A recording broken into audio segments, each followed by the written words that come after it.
Good morning, everyone. Thank you Bonjour for à tous et à joining toutes. us.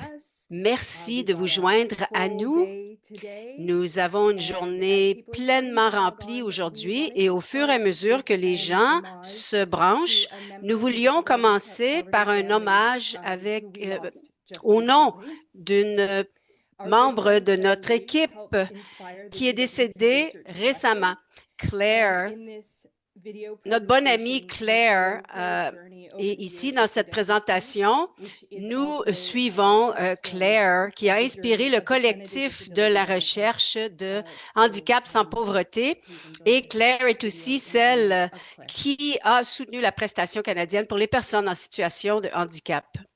Veuillez, s'il vous plaît, honorer Claire avec nous.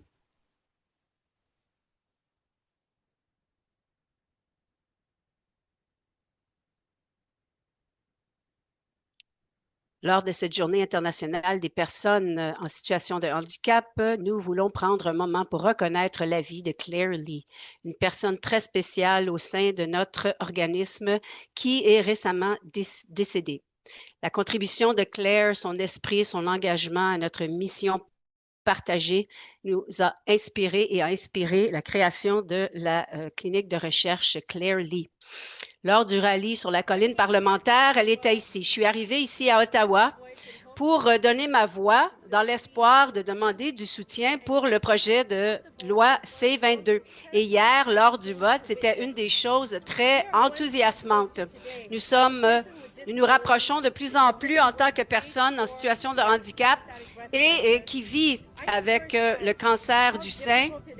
Et donc, je sais à quel point il est difficile de gérer les finances et la vie de tous les jours.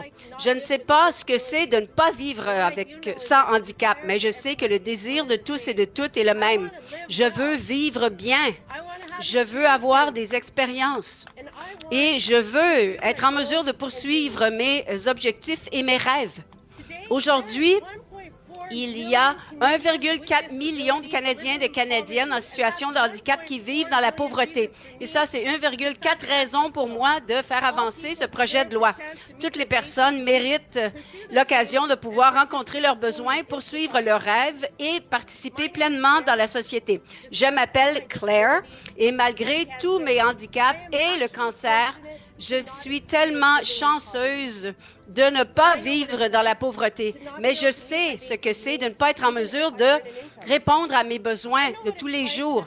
Je sais ce que c'est d'être obligée de me fier à d'autres, des amis, des étrangers, pour joindre les deux bouts et pour faire des choix moins idéaux afin de répondre à mes besoins paramédicaux. C'est ma réalité aujourd'hui et demain, il n'y a aucune garantie. Les circonstances peuvent changer pour tous et pour moi, et c'est la raison pour laquelle je suis ici aujourd'hui. 1,4 million de personnes et plus. C'est la raison pour laquelle nous devons nous assurer que la PCPH est disponible aussi rapidement que possible parce que nous méritons tous la chance de vivre bien. Je le sais que nous sommes puissants et ensemble, avec votre soutien, nous allons enrichir la société. Merci beaucoup. Le rallye sur la colline parlementaire, mettre un budget à la prestation. L'inflation, c'est toujours une chose. La pauvreté existe toujours. Et ne pas avoir suffisamment d'argent, pas d'avoir suffisamment de sécurité financière a un impact sur la santé mentale, sur la façon dont nous vivons et ça a un impact sur la façon dont nous avons le droit de vivre de telle sorte que tout le monde ait le droit de vivre, soit avec indépendance, avec liberté et avec joie. En conversation avec Claire Lee de notre équipe de leadership national.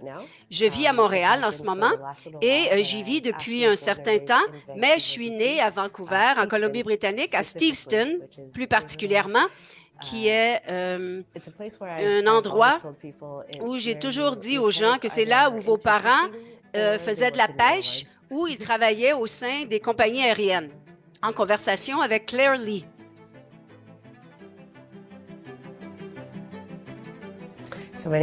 Alors, je m'appelle Claire Lee et je fais partie de l'équipe de leadership et j'essaie de faire du bénévolat. Et je donne mon point de vue et mes observations par rapport à la façon dont je vis. Je suis allée à Montréal pour essayer quelque chose de différent. On m'a dit que Vancouver est une belle ville et elle l'est, mais je me suis toujours dit que c'était une des meilleures villes au monde. Mais si vous n'avez jamais quitté cette ville, comment savez-vous que c'est la meilleure? Alors, j'ai fait mes bagages un jour et je suis déménagée à la ville de Québec. Et j'ai commencé à fréquenter l'Université de Laval. J'ai appris une nouvelle langue, le français. Ensuite, je suis déménagée à Chicoutimi et enfin, je suis déménagée à Montréal pour terminer mes études à l'Université Concordia. Alors, Handicap sans pauvreté est un incroyable organisme avec qui je me suis impliquée, principalement parce que j'en ai entendu parler de la part de Luca Lazy Legs Patuelli, est une personne avec qui j'ai déjà travaillé et j'ai aidé à organiser des événements. Et il donnait une allocution, je crois, à un moment donné, et je me suis impliquée au sein de cet incroyable organisme pour les personnes vivant en situation de handicap. Et c'est à propos d'obtenir un soutien pour la prestation canadienne pour les personnes vivant en situation de handicap. Et je me suis dit, ah, ça, c'est une bonne chose. Alors, nous avons démarré une conversation et c'est une des choses avec lesquelles je voulais m'impliquer parce que c'est une des choses dans lesquelles je crois afin d'offrir un peu plus d'aide aux gens. Et je ne sais pas comment le dire, mais un peu un tampon pour les personnes vivant avec un handicap afin qu'elles puissent se développer. Alors, je me suis dit que c'était en lien avec une des choses qui m'intéressait. Alors, quand j'ai rencontré tout le monde, j'ai remarqué que tous les gens provenaient de différents milieux, avaient différentes histoires, mais ils se réunissaient pour soutenir une cause semblable qui est que les personnes vivant en situation de handicap aient la capacité de pleinement participer dans la société et contribuer leurs compétences. Et c'est à propos d'enrichir la société. Alors, j'ai plusieurs handicaps invisibles autour des conditions auto-immunitaires. Le psoriasis, l'arthrite en sont deux. Et je suis aussi actuellement, j'ai le cancer du sein de stage 4 qui s'est métastasisé et je suis des traitements et un des objectifs de la recherche sur le cancer du sein, c'est de prolonger la vie. Alors, si vous pensez à propos de déplacer le cancer et de commencer à vivre, mais là, tout à coup, vous avez une maladie chronique plutôt qu'une maladie qui va potentiellement vous tuer. Et donc, quand vous l'examinez de ce point de vue, vous réfléchissez aux barrières dans la vie. Et si vous pensez à une personne vivant un handicap, c'est à propos de surmonter certaines barrières. Et si c'est le cas, ben, c'est ce qui a le plus de bon sens, d'essayer d'obtenir une prestation canadienne pour personnes en situation de handicap pour soutenir les gens. Et si moi, je peux faire des choses incroyables en ce moment avec le soutien financier, ben, pensez à toutes les personnes qui ne sont pas en mesure de travailler et qui sont à la recherche de ce même genre de soutien financier. Je crois que c'est important d'enlever ce stress et de les aider, comme je l'ai mentionné auparavant. C'est vraiment important d'éliminer ces genres de stress afin de bâtir une façon différente de regarder la vie. Nous voulons que le projet de loi C-22 soit approuvé afin de pouvoir mettre de l'argent dans les mains des Canadiens et des Canadiennes en situation de handicap, plus particulièrement ceux et celles qui vivent en situation de pauvreté. C'est vraiment important parce que je crois qu'avoir les moyens financiers va vous donner l'occasion de répondre à vos besoins fondamentaux. Il faut que ce soit un revenu supplémentaire et ça ne peut pas être un revenu de remplacement. En ce qui me concerne, c'est à propos de l'argent parce que je crois que sur le plan financier, je ne sais pas ce que les termes exacts sont, les montants, etc. Mais ce qui est important pour moi, c'est que peu importe, ça va leur donner un peu plus d'argent additionnel. Alors, l'idée derrière le projet de loi C-22, c'est d'offrir à quelqu'un l'occasion de pouvoir se présenter d'une différente façon. Et je crois que chaque personne au sein de la société a quelque chose à offrir au monde. Chaque personne, peu importe vos rêves, vos objectifs, être en mesure de mettre de côté certaines de ces choses auxquelles vous pensez, que ce soit à propos des médicaments ou que ce soit un traitement qui cause moins de réactions, quelque chose qui vous permet de vous épanouir différemment, peu importe vos rêves, ça va affecter la société dans son ensemble. Et une des choses qui manque dans la société aujourd'hui, c'est que les personnes en situation de handicap aient une meilleure représentation.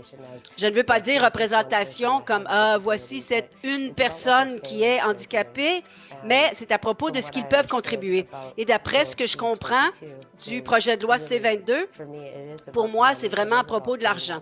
C'est à propos de mettre l'argent directement dans les mains des personnes afin de leur permettre d'avoir une différente perspective sur la vie.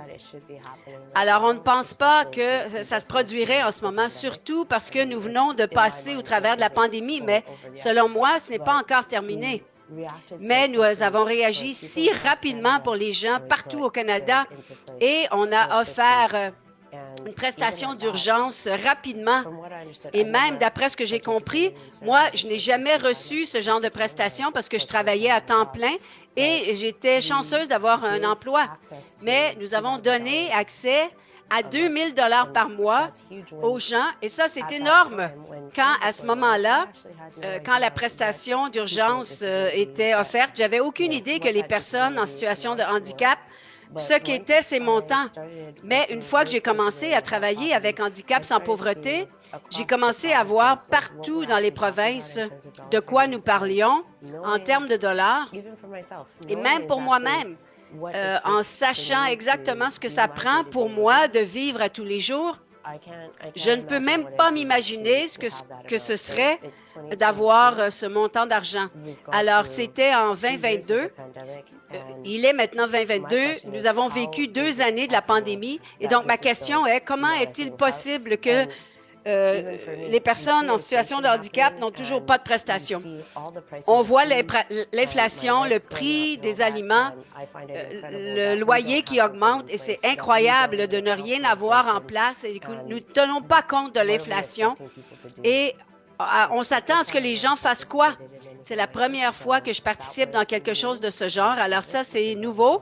J'étais nerveuse parce que je représentais aussi un des députés, mais ce qui était vraiment incroyable pour moi, c'est de voir toutes ces personnes se réunir et de les voir exprimer leur voix en disant que c'est important pour eux, que ce n'est pas seulement à propos de raconter nos histoires, ce n'est pas seulement à propos de vous dire ce genre de choses, mais il faut reconnaître qu'il y a de plus en plus de personnes vivant en situation de handicap et je ne crois pas qu'il y a nécessairement juste ça, mais c'est à propos de voir que être en situation de handicap, c'est pas mauvais. Alors, il y a de plus en plus de gens qui commencent à reconnaître ça. Et le fait que nous vivons en situation de handicap ne devrait pas être un problème, mais on veut que ça devienne de plus en plus acceptable d'en parler et de savoir qu'on va pouvoir participer au sein de la société. Alors, je crois qu'il y a de plus en plus de personnes qui se reconnaissent eux-mêmes en disant « j'ai une barrière, mais je peux accomplir des choses, je peux réussir ». Et tous les gens se réunissent pour dire que ce soit un fait. Et je crois que ces députés comprennent probablement tous et connaissent peut-être quelqu'un qui vit en situation de handicap. Et c'est la raison pour laquelle ils travaillent avec nous, pour reconnaître que nous sommes arrivés à un moment où il n'est pas acceptable de ne pas ajuster la prestation pour qu'elle soit équitable. Ce n'est pas bien de laisser les personnes de côté. Ce n'est pas bien de ne pas offrir du soutien à toutes ces personnes afin que tous les gens reçoivent une prestation équitable.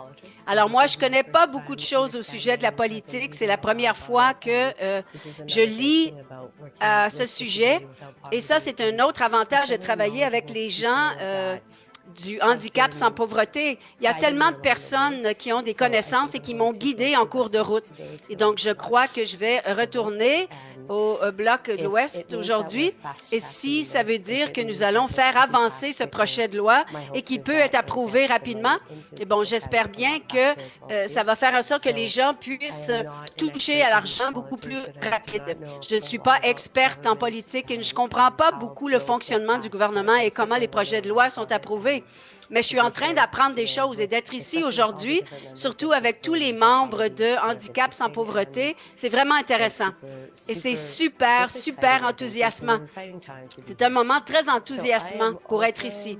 Alors, je suis aussi très nerveuse au sujet du rallye demain. Alors, je vais parler pour la première fois. J'ai composé un discours et je suis enthousiasmée. J'ai hâte de voir le soutien parce qu'en bout de ligne, je crois que c'est génial de voir les gens qui vont venir soutenir ce en quoi ils croient. Et il va y avoir des députés qui vont participer au rallye. Et j'espère bien qu'après le vote d'aujourd'hui, il va y avoir une plus grande célébration et que c'est une chose qui est très importante pour faire en sorte que tous les Canadiens et les Canadiennes soient conscients que ce sont les choses qui se passent en temps réel aujourd'hui et demain. Et donc, être en mesure de participer et être en mesure de parler au nom des autres. Rabia a dit hier qu'une histoire peut représenter des milliers d'histoires.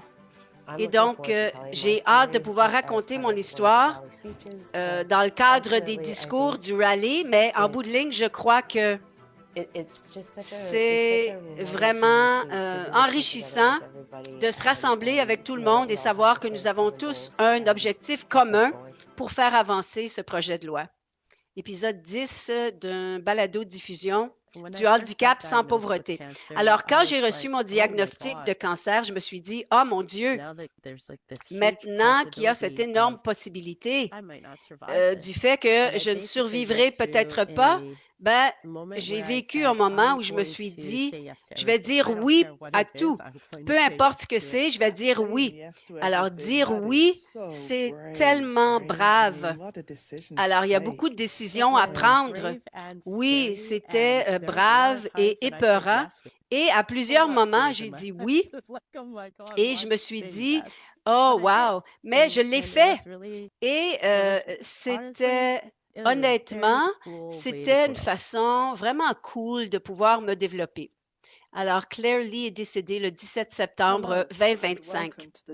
Bonjour et bienvenue au colloque virtuel de recherche Handicap sans pauvreté. Nous sommes ravis de vous présenter cette rencontre nationale sur la pauvreté liée au handicap au Canada. Apprendre aujourd'hui pour bâtir un avenir meilleur. Veuillez prendre un moment pour consulter les options d'accessibilité offertes pour cet événement. Nous sommes conscients que la plateforme Zoom n'est pas entièrement accessible à toutes les personnes handicapées. Nous faisons de notre mieux pour intégrer les fonctionnalités d'adaptation disponibles comme le LSQ, le langage de signes du Québec, le sous-titrage en temps réel et l'interprétation en français et en anglais. La section de discussion publique a été désactivée afin de permettre aux présentateurs et aux personnes utilisant des lecteurs d'écran de se concentrer. Vous pourrez toujours envoyer des messages au hôte ou au co-hôte pour poser vos questions. Si vous avez des questions ou préoccupations, veuillez nous envoyer un courriel à research@disabilitywithoutpoverty.ca. Veuillez noter que tout langage offensant, comportement agressif ou abusif ne sera pas toléré. Nous nous attendons à ce que tout le monde utilise un langage respectueux et nous accueillons les critiques constructives. Tout propos discriminatoire, offensant ou injurieux entraînera l'exclusion de l'événement. Nous vous encourageons vivement à poser vos questions. Nous répondrons au plus grand nombre possible d'entre elles lors de nos échanges aujourd'hui.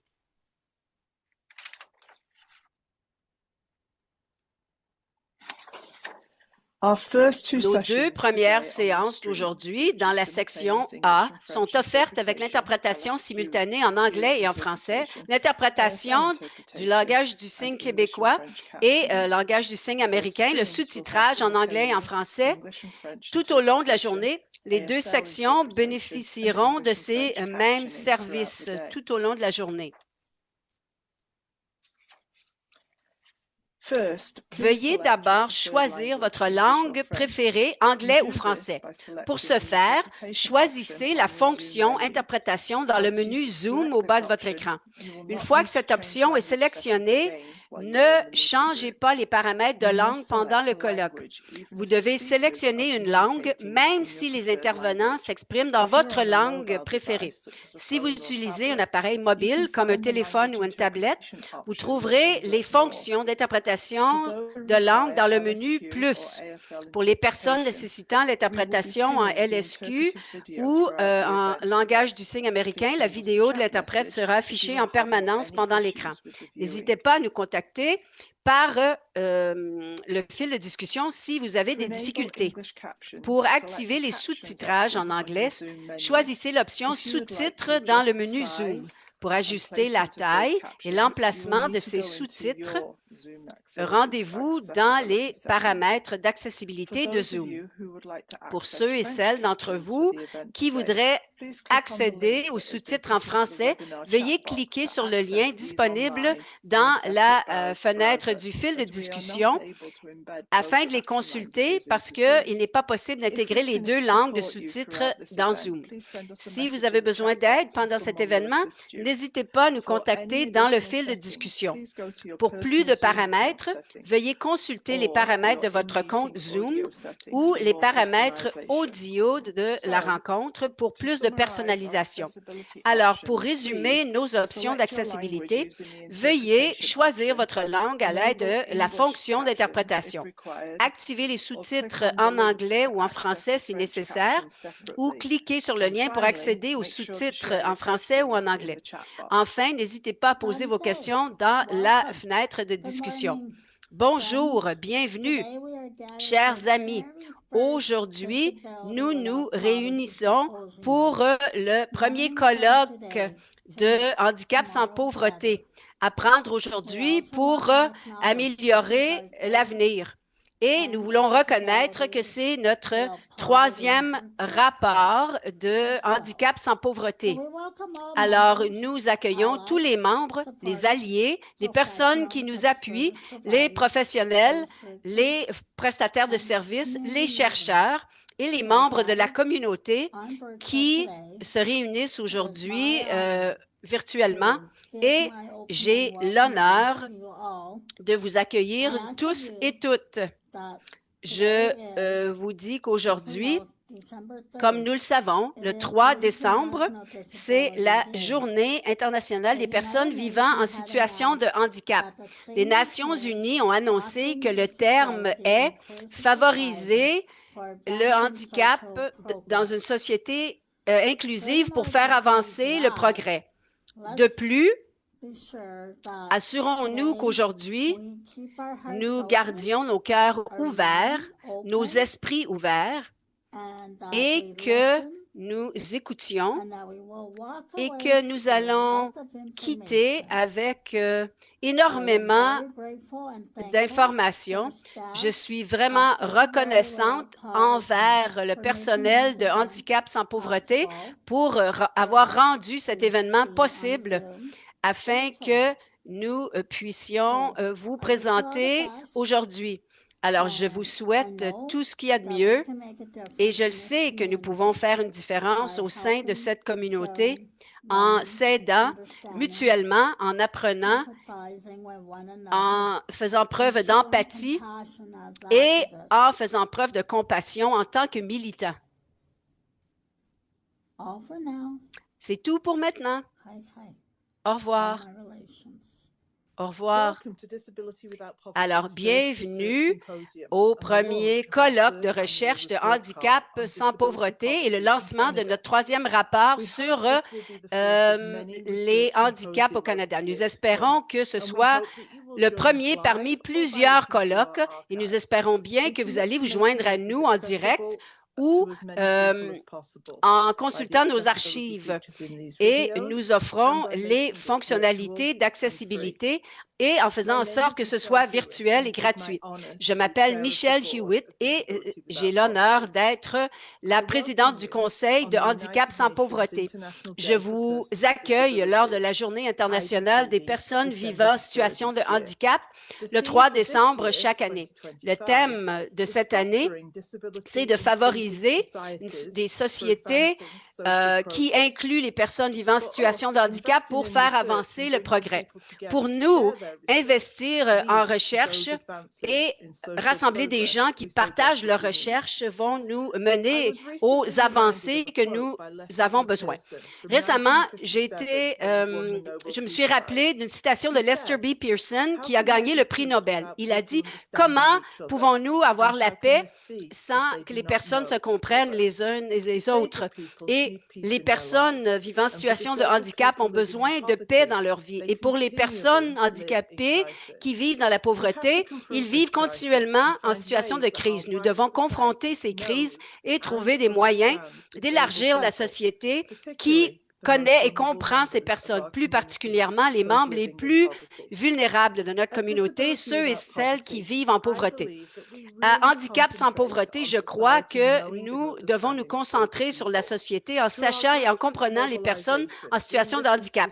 Par notre mobilisation populaire, nous écoutons aux personnes vivant en situation de handicap et nous les aidons à défendre leurs propres droits et nous comprenons comment nous pouvons mieux les aider. Comprendre la situation qui rassemble des personnes à vivre dans la pauvreté de la part des personnes non handicapées est très complexe. Tout simplement, nous savons que la plupart des personnes qui vivent vraiment en situation de grand handicap font face à des barrières. Nous savons que les prestations sont vraiment inadéquates. La complexité se trouve en les abordant, en apportant des changements profonds et systémiques. Et à cet effet, nous avons besoin de recherche. À Handicap sans pauvreté, nous avons commencé à faire la recherche d'une prestation canadienne pour les personnes vivant en situation de handicap. Nous avons suivi cela par notre rapport, vraiment façonner la prestation canadienne pour les personnes et nous avions besoin de déterminer ce dont ils auraient besoin pour définir la PC-PSH. Et nous avons publié un rapport et Rabia va suivre en menant le lancement de ce rapport. C'est maintenant le temps d'aller au-delà du travail que nous faisons tous individuellement et de trouver des façons d'augmenter la compréhension en liant et en rassemblant tous les gens qui font de la recherche dans le domaine de handicap et de la pauvreté. Ma propre recherche est à propos des jeunes adultes en situation de handicap qui n'ont aucune autre option et qui vivent dans des installations où les résidents ont en moyenne 85 ans et qui souffrent de troubles mentaux. Et les personnes sont souvent les seules dans ce groupe d'âge au sein de ces institutions. Lorsque je suivais mon doctorat, un de mes superviseurs était un gérontologue et il était sur le point de prendre sa retraite.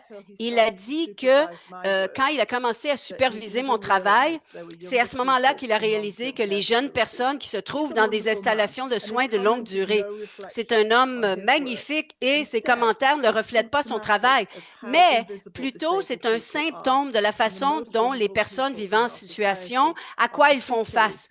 Et la plupart des personnes vulnérables au sein de la société sont rendues invisibles à Handicap sans pauvreté. Nous croyons que c'est important de mettre la lumière sur ces gens et de rassembler toutes les personnes qui font de la recherche partout au pays qui travaillent sur le handicap et la pauvreté. Lorsque nous avons soumis nos demandes, nous avons réalisé qu'il y a énormément de travail pour créer une conférence. Il y a des gens qui ont déjà créé des tables rondes et des conversations. Et il y a des gens qui voulaient donner des allocutions. Nous ne voulions pas perdre ce travail et nous avons commencé à regarder des gens qui vivent, nous avons commencé à regarder les gens à partir de logements, les néolibéralismes et autres. Et on leur a demandé de participer à des présentations préenregistrées. Alors, si vous n'avez pas visionné les vidéos à l'avance, ne paniquez pas. Chaque panéliste va vous donner un aperçu de chacune des séances. Aussi, les présentations d'affiches fassent partie des conférences pour s'assurer de qualité de travail qui n'est pas prêt pour une allocution complète, mais qui est important à partager. Nous avons des vidéos de 5 minutes ou moins. Veuillez aller les regarder, s'il vous plaît. Alors, nous allons vous offrir des liens tout au long de la présentation. Alors, si vous entendez du bruit derrière moi, c'est mon chien Léo qui est en train de manger sa collation. Ben, c'est pas très silencieux, mais c'est comme ça que nous vivons en tant que personnes en situation de handicap. Alors, au fur et à mesure que nous voulons bâtir le Canada en tant que nation, nous devons nous assurer que les personnes vivant en situation de handicap font partie et que le Canada les inclut. La recherche ici est importante. Margaret Price, une universitaire sur le handicap, dit que la recherche est un petit peu chaotique dans ce domaine. C'est facile de savoir pourquoi. Nous ne sommes pas un groupe homogène de personnes. Nous sommes différents. Comme tout autre groupe de personnes, nous avons besoin d'une recherche qui met en lumière nos besoins similaires tout en préservant nos différences. Ceci étant dit, je remets la parole à Javier Hatter, la directrice nationale de Handicap sans pauvreté, pour vous raconter plus d'histoires, pour vous présenter notre rapport. S'il vous plaît, profitez bien de notre symposium de recherche. Je suis Javier Hatter, la directrice nationale de Handicap sans pauvreté, qui vous parle aujourd'hui depuis le territoire traditionnel, plus récemment de Mississauga of the New Credit, ou Mississauga, en Ontario. Éternellement reconnaissant aux ancêtres et aux habitants originaux de toutes ces terres à travers Turtle Island qui sont rassemblés ici dans cet espace virtuel aujourd'hui en cherchant une justice pour le handicap. Nous sommes engagés à la vérité, la réconciliation et les droits des personnes qui vivent avec un handicap ici et partout. Aujourd'hui, notre symposium est un grand jalon. Ça rassemble les connaissances, les expériences vécues, l'expertise. Et nous sommes vraiment emballés aujourd'hui, pas seulement à propos du symposium, mais à propos du fait que ce mouvement a amené de l'avant, a fait naître la prestation canadienne pour les personnes en situation de handicap en 2025. Nous lançons notre rapport aujourd'hui. Et avant que je parle de ce rapport de notes, j'aimerais vous présenter l'organisation Handicap sans pauvreté. Lorsque le gouvernement a fait la promesse d'avoir une prestation canadienne pour les personnes en situation de handicap à l'automne 2020, les gens se sont assemblés. Ils faisaient du travail dans cette sphère, partout à travers le pays, dans différentes pochettes, différents lieux. Et ils se sont dit, OK, on a besoin d'en faire plus. On a besoin de construire, d'établir nos capacités, on a besoin d'apprendre et nous avons besoin de construire un mouvement. Si le système c'est de faire la prestation canadienne correctement, vraiment, pour sortir les gens vivant avec un handicap hors de la pauvreté. Donc, chez Handicap sans pauvreté, en tant qu'organisation, l'organisation est née en 2021. Nous avons eu des conversations par le biais de webinaires, des conversations en personne, des campagnes de lettres, des campagnes de cartes postales, des lunchs d'affaires, des rencontres avec des politiciens, des présentations de notre recherche, des éditoriaux publiés dans les journaux et beaucoup d'histoires dans les médias, à la radio, à la télé. Nous nous sommes rassemblés, nous avons parlé à propos de ce dont ont besoin les gens en situation de handicap, ce qu'ils veulent voir dans cette prestation canadienne pour les personnes en situation de handicap. Nous avons commencé notre recherche avec les données de modélisation. Si on accélère maintenant dans le temps, on a ensuite commencé à demander des questions, poser des questions. Nous avons fait une étude, un questionnaire pour être capable de consulter avec les gens qui souvent ne sont pas consultés pour qu'ils nous donnent leur point de vue. Et nous avons produit le rapport, façonné la PCPH, le rapport le handicap avec possibilité qu'on a partagé avec les élus.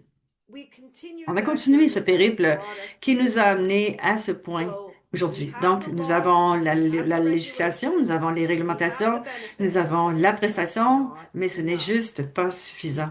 Nous avons donné notre point de vue, nous avons fait pression pour avoir une législation à la fin de 2023.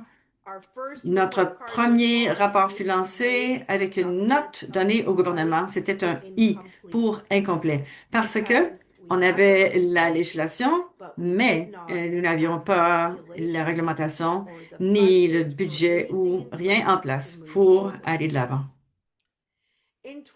En 2024,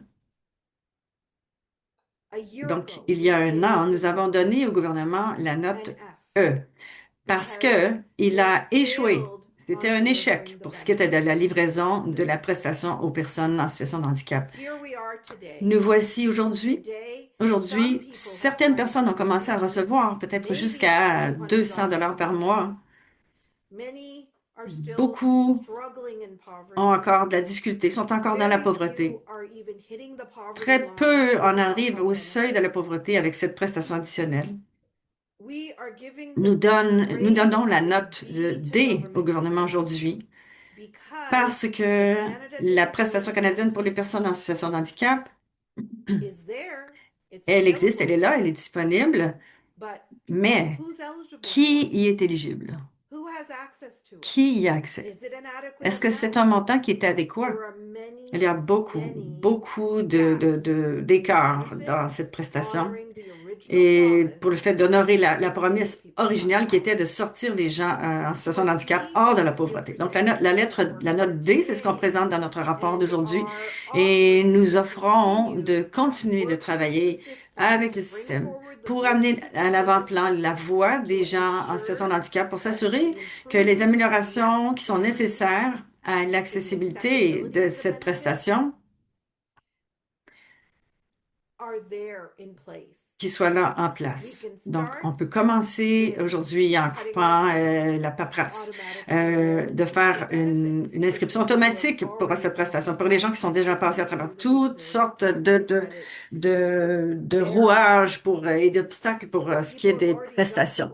Il y a des gens qui sont déjà passés à toutes sortes de rouages pour se qualifier pour les prestations provinciales et d'autres programmes reliés au handicap, où ils ont prouvé leur handicap par le biais d'attestations, des documentations médicales. Eh bien, pourquoi est-ce qu'on doit les faire passer à travers ça encore? Pour tellement de raisons, nous créons des obstacles qui ne sont pas nécessaires. Il y a beaucoup de place à l'amélioration. Et on sait que si nous travaillons ensemble avec notre gouvernement, on peut faire ces améliorations. Chacun d'entre nous, comté par comté, nous mettons nos expériences vécues à l'avant-plan. On raconte nos histoires, même si on est fatigué de les dire encore et encore et encore. On doit continuer de le faire pour que nos points de vue et nos voix soient entendus et que soient reflétés dans des bonnes politiques sociales dans ce pays.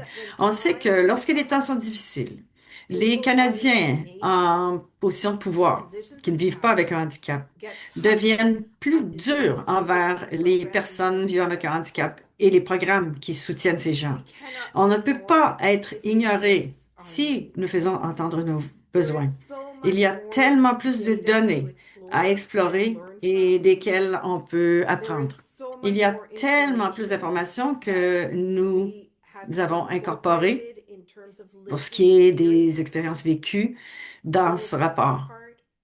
Le fait d'entendre parler des personnes vivant avec un handicap par le biais des conversations, des études en ligne, des sondages, explorez le rapport davantage, apprenez-en plus. Apprenez du symposium d'aujourd'hui et continuons à faire ce travail ensemble afin de faire en sorte que la promesse qui était de sortir les gens en situation de handicap hors de la pauvreté, faisons de cette promesse une réalité. Parce que les coûts du logement continuent de monter. Continue d'être un obstacle au logement abordable et accessible. Parce que les opportunités d'emploi sont souvent pas disponibles ou sont pas accessibles pour les gens avec un handicap, dépendamment de l'étendue de leur handicap. Parce qu'il y a des obstacles au transport, parce qu'il y a des obstacles, parce qu'il y a un manque de bonne nourriture. Il y a tellement de facteurs qui contribuent à l'expérience de la pauvreté pour les gens qui sont en situation de handicap, qui doivent être adressés et qui doivent alimenter une politique sociale robuste qui résultera en une prestation canadienne pour les personnes en situation de handicap plus forte, qui sortira les gens de la pauvreté. On va apprendre beaucoup plus aujourd'hui. Nous explorerons aujourd'hui. On va continuer de faire ce travail, même en 2026, par le biais de la recherche, le monitoring et pour construire la capacité de la communauté. Restez à l'écoute pour voir quelle note nous avons donnée au gouvernement en décembre 2026. Et joignez-vous à nous dans ce périple pour rendre la vie meilleure pour tous et chacun d'entre nous. Ensemble, on peut définitivement le faire. Et nous savons que se rassembler ici ne peut-être pas la meilleure façon pour nous d'apprendre et de croître, mais pour beaucoup d'entre nous, c'est ce qui est accessible à la maison, à notre bureau, avec notre ordinateur portable, notre tablette, notre téléphone. C'est la meilleure façon pour nous de s'assembler et d'apprendre et d'expérimenter. Ça pourrait ne pas être accessible pour tout le monde, mais on fait de notre mieux pour le rendre accessible à autant de personnes que possible. Nous sommes tous là-dedans ensemble. Rien à propos de nous, rien sur nous sans nous. Bonjour, je suis Leda Frankie. Je suis avec Camping 2000 et Family Services Toronto. Je suis une des co-auteurs de troisième rapport sur handicap sans pauvreté. Je suis ici pour partager nos constats avec vous. Il n'y a pas eu beaucoup de bonnes nouvelles dans les données cette année, mais nous avons vu, si on regarde les deux mesures sur la pauvreté, la mesure du panier du marché et la mesure pour le plus bas solde, revenu. On a vu que cette ligne ici en haut, ici la ligne bleue, montre les taux de pauvreté entre 2013 et 2023 pour les personnes avec handicap. On voit en 2023, à peu près 45 000 personnes en situation de handicap ont été sorties de la pauvreté, mais ça laissait quand même 16 de personnes, une personne sur 6 avec un handicap. Donc, c'est 1 million de personnes avec un handicap qui vivent dans la pauvreté. Le taux de pauvreté est à peu près 2 fois plus haut que pour les personnes qui n'expérimentent pas un handicap. Et vous pouvez voir ici cette comparaison ici sur le graphique. La ligne au bas, la ligne orange, est le taux de pauvreté pour les personnes en situation sans handicap, qui est à peu près de 9,5 en comparaison. Maintenant, la prestation canadienne pour les personnes en situation de handicap cible les gens qui sont en âge de travailler. Donc, c'est pour les gens âgés entre 18 ans et 64 ans. Et nous avons trouvé, lorsque nous avons regardé la mesure du panier du marché, que 890 000 personnes en âge de travailler qui ont un handicap vivent dans la pauvreté. Ce graphique ici par barre montre le taux national. Donc, c'est la ligne sur la gauche et ensuite à travers les provinces. Malheureusement, les données ne sont pas disponibles.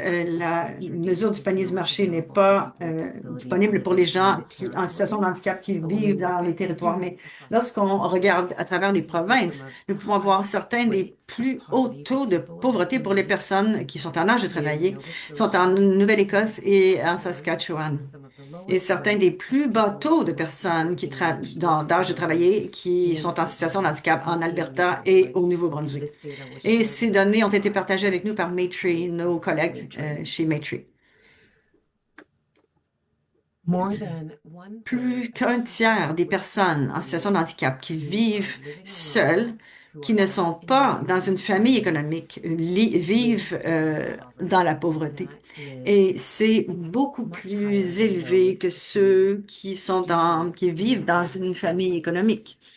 Donc, une famille économique, c'est un groupe de 2 ou plusieurs personnes qui sont parents, soit par le lien du sang, le mariage, être conjoint de fait, l'adoption ou une famille d'accueil et qui vivent dans la même résidence.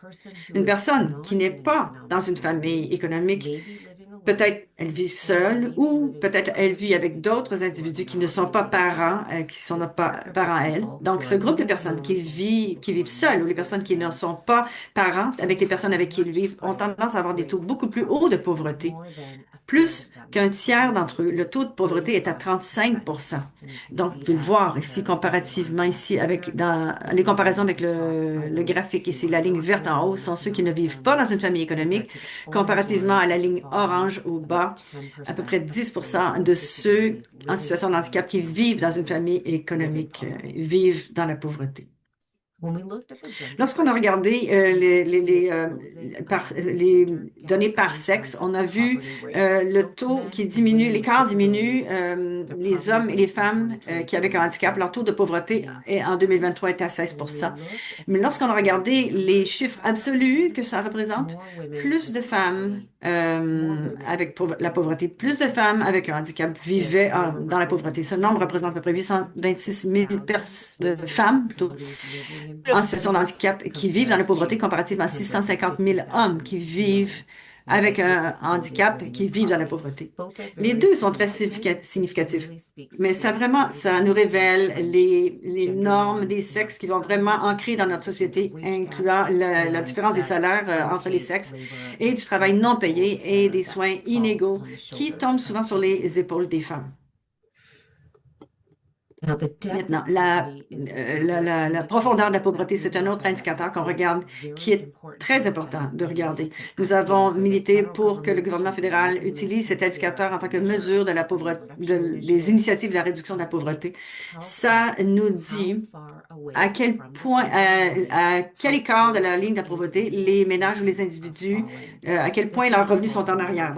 Donc ça s'appelle le ratio du bas revenu. Donc, la différence. Donc, en moyenne, en 2023, les personnes en situation de handicap, leurs revenus sont à 30 en bas de la mesure du faible revenu. Ils ont besoin de 30 additionnel de revenus pour amener leurs revenus juste à la mesure de faible revenu. Donc, cet écart dans la pauvreté a été en augmentation croissante, constante depuis 2020. C'est une vraie préoccupation.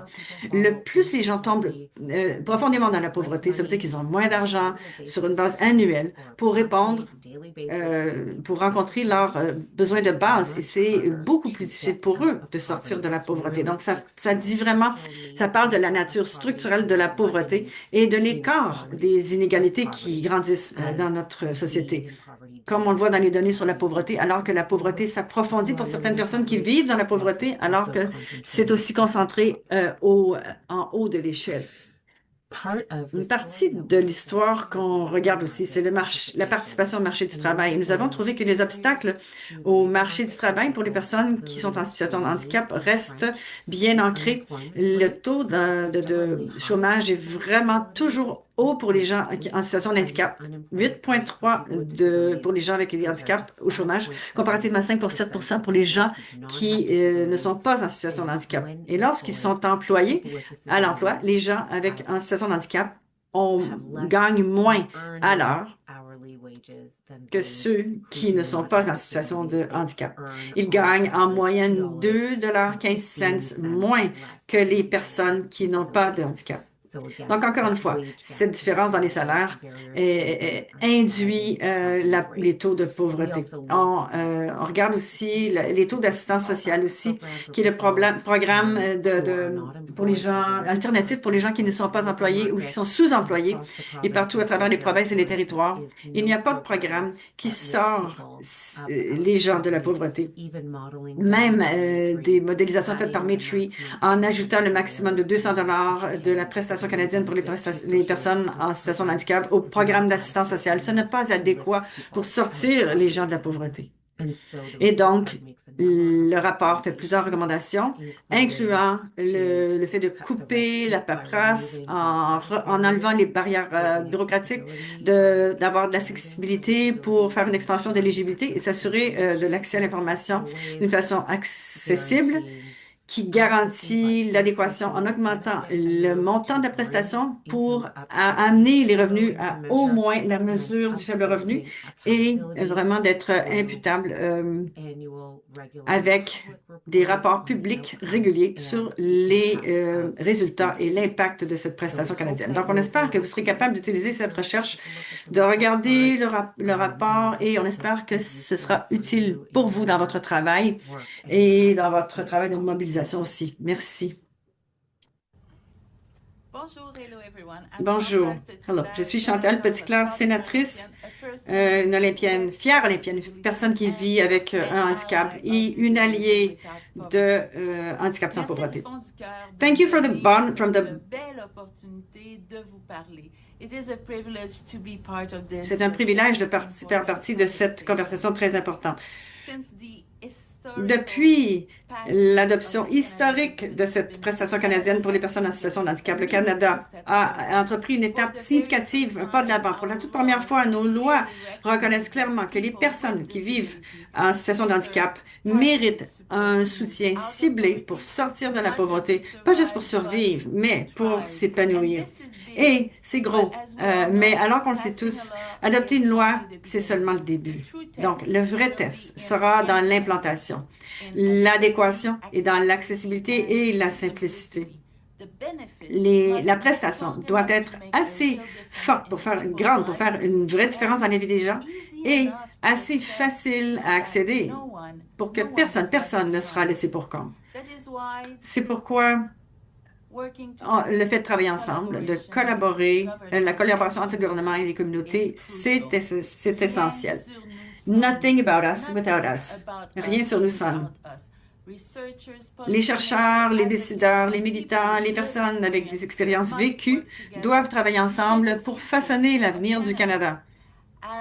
En tant que sénatrice et étant quelqu'un qui a vécu la réalité des obstacles, de l'exclusion, je suis profondément engagée à ce travail. Je m'engage de tout cœur à continuer de me battre pour une prestation qui respecte trois principes fondamentaux. We must always respect those three On doit principles. toujours respecter ces trois principes d'accessibilité, adéquation et dignité. Dans ce périple maintenant, le handicap sans pauvreté a été vraiment une voie très puissante, essentielle, basée dans les expériences vécues. Il est essentiel. Alors qu'on s'apprête à marquer la Journée internationale des personnes en situation de handicap, rappelons-nous en tant qu'un Canada sans pauvreté liée au handicap ne devrait pas être juste un rêve, ça doit être un choix. Et ensemble, on peut faire en sorte que ce choix devienne réalité. Merci, thank you et bon samedi. Merci.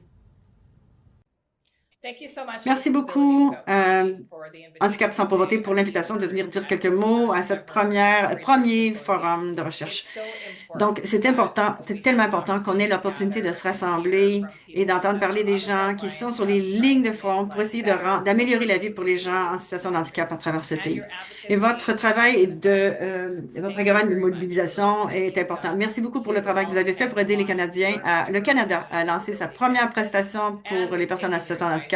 Nous avons pris vos conseils à propos de comment rendre cette prestation plus facile à accéder et qu'elle soit plus juste à travers le pays. Nous avons plus de travail encore à faire. J'ai tellement entendu parler de beaucoup de partenaires à travers le pays à propos du travail qu'on doit faire, pas seulement sur les enjeux de la pauvreté, mais aussi sur les enjeux d'inclusion et d'accessibilité. Donc, je suis fière de faire ce travail à vos côtés et j'ai bien hâte de franchir les prochaines étapes avec vous.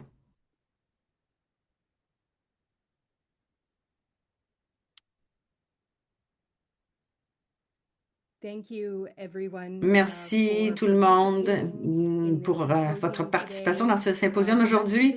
Le reste de la journée, ce sera des conversations en direct. Le rapport est en ce moment sur le site web de Handicap sans pauvreté, donc à disabilitywithoutpoverty.ca.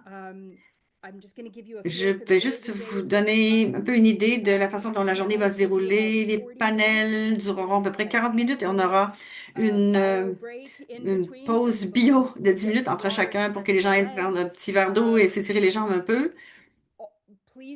S'il vous plaît, regardez les vidéos que nous avons sur YouTube.